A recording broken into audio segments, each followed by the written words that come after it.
I'm going to go ahead and off the bat and say that Ram's EV Day was the lamest one of every single brand that Stellantis showed off during the EV Summit. Jeep showed you new tech coming to the Wrangler, off-road charger stations, Dodge lifted the skirt on a new Charter, showed off a CUDA, and Ram was the person that teases you but never gives you what you want, no matter how much you want it. But as with the other EV Day videos I've done, there's a lot of information that was released during the bits and pieces of the 3-hour live stream that you might have missed if you didn't watch the whole thing. A Dakota reveal, a new design to the other Ram 1500s, a 1300 horsepower EV, and I'll break all of it down in this video. So let's get to the stuff.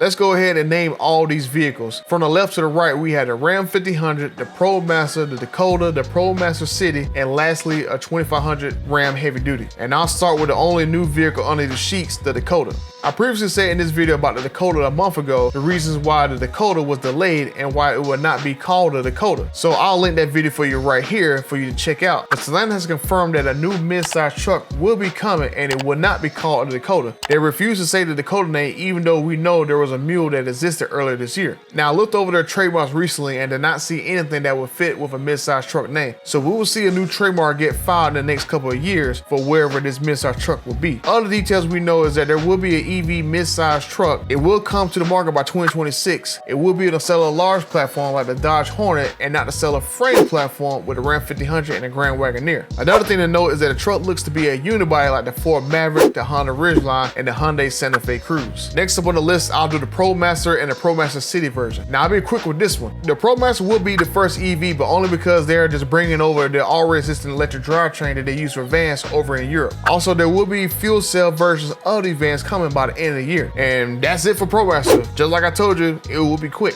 And now onto the full-size trucks. We only see 2 different trucks later in the live stream. This right here will be the Ram 1500 electric truck that will come in 2024. And this is the non-hybrid Ram 1500 we will be getting. If you look at the lugs on the wheels, you only see 6 lugs and not 8 like you will see on the heavy-duty trucks. Doing a side-by-side on this truck and the 1500, you see a lot of similarities with the hood, around the headlights, the bumpers, the tow hooks. And then if you compare it to the 2500, the design is updated to make the grille larger by making it come into the bumper compared to the current 1500s, where the bumper extends up into the grille. So this futuristic truck that we see in this shot would not be how the Ram 1500 and 2500 will look in the future, but rather this specific EV vehicle. And then you obviously see that Ram specifically omits the drivetrain whenever this version of this truck is shown. Ram did say they will only build a 1500 BEV in 2024, then expand by the next year, and then have every vehicle with an electric option by 2030. I'll say the heavy duty platform will be the odd man out and only go hybrid until the battery technology can improve. My gut feeling is the 4xe system will be adopted to increase the efficiency of the heavy duty trucks. I say this because if you look at this slide, Ram will do 2 different BEVs. A full BEV will increase power, torque, fuel economy, which I don't know why is even on this slide because battery electric vehicles don't use fuel, onboard power, and unique propulsion. And then you had this new term, the REPB, Range Electric Paradigm Breaker. I'll say they'll have some new term for the 4xe based system since the 4xe trademark will most likely stay with Jeep, just like SRT and Hellcat couldn't come over for Ram for the TRX. Based on my TRX and going underneath it, there's not a lot of room to add a battery pack if they wanted to do like a 4xe based system, because on the left side you have a giant fuel tank, the middle you got the drive shaft, and then on the right that's where the exhaust is routed through. So if they're gonna do a 4xe based system, I say they'll put the battery pack either under the rear seats or behind the seats, and that's where it goes. And they can use the 4xe system to add a couple of 100 foot-pounds of torque to assist the diesel or gas engine to increase the fuel economy. Now if you look at the XL Fleet Company, they essentially have a 4xe based system that increases the HD fuel economy by 50%. And remember, Stellantis placed a large order for hybrid transmission that can handle a 200 horsepower electric motor. So we will see if I'm right about this in the near future. Now this 1500 on the other hand honestly looks like a street TRX. You got the wide body fenders, what looks to be the exact build style shocks from the TRX on the front, and most likely they'll be the same ones making their way to the back because the Ram 1500 EV, where they go with independent rear suspension because of the rear EV motor. Now remember, build style makes shocks for both the TRX and the current Hellcats. If you look at this slide, we can't tell if there's gonna be like a fender to fender light bar, just like how, you know, Rivian, the Lightning, and the Hummer EV has. But if you look at this concept sketch, most likely we will get it in illuminated Ram logos. Also see some fog lights down below right here. The front upper grille area look kind of similar to the Hummer EV, and for sure we will definitely get a front. Now looking towards the rear, the bumper is flush with the tailgate. We also see some step-up areas in the bumper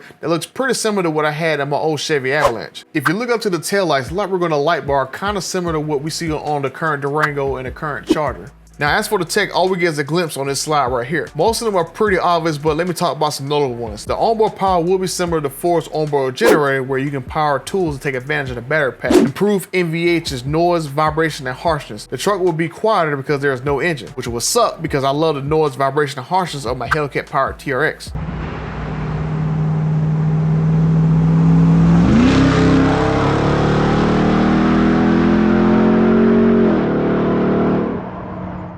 Advanced automation will be self-driving capability. During the Jeep segment, a self-driving Wrangler was shown. They also showed off vehicle-to-vehicle charging. With Stellantis platform sharing, maybe this feature will come over to the Ram since you have a battery pack up to 200 kilowatts to charge less unfortunate EVs that don't have enough juice in its battery packs. Smart storage will most likely refer to all the extra storage that you get in the front, under the rear seat, and the Ram boxes. If you notice with the battery pack skateboard design, we will lose the inflow storage boxes that we currently have on our Ram 1500. Instant torque enhanced tone confirms to me that there will be a 4xe type system coming using a hybrid electric drivetrain for assistance. Fast charging for the Ram will be up to 150 kilowatts. If that is true, Ford says that on a 150 kilowatt charger, based on simulations, you can charge the Lightning with an estimated 170 kilowatt battery pack in 40 minutes from 15 to 100% in a perfect world at a fast charging station. So I would expect that the Ram 1500 battery electric vehicle will probably get a charging time around this. Stellantis has shown the next few years that they are going to start quickly popping up charging stations with shipping containers full of batteries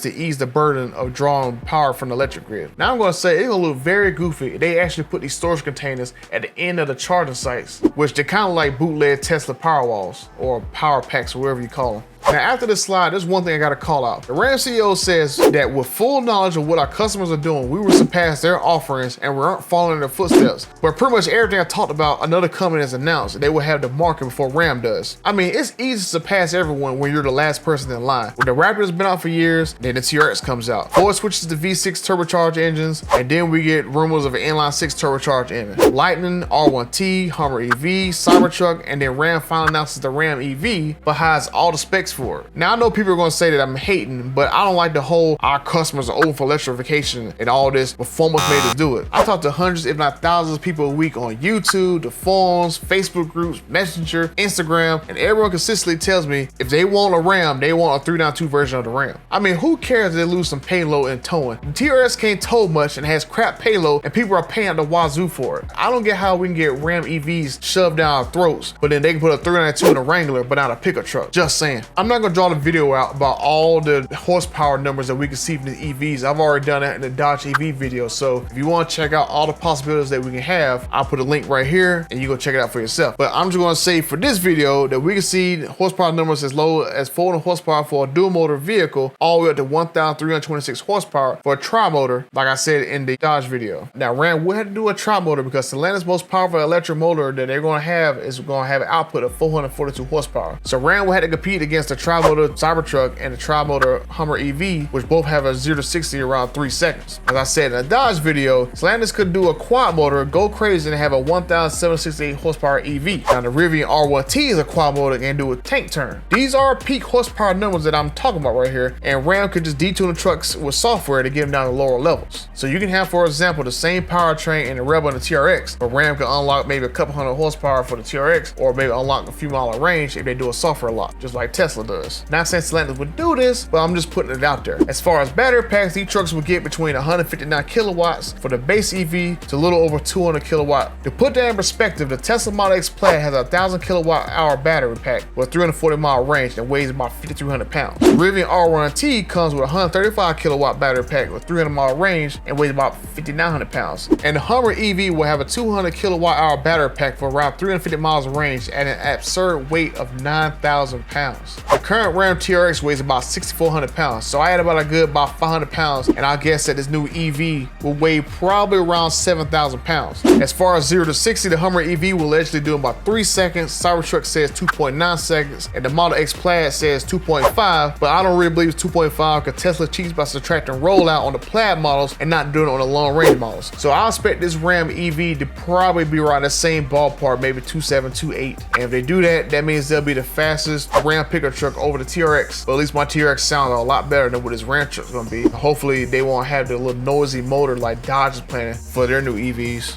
Just saying.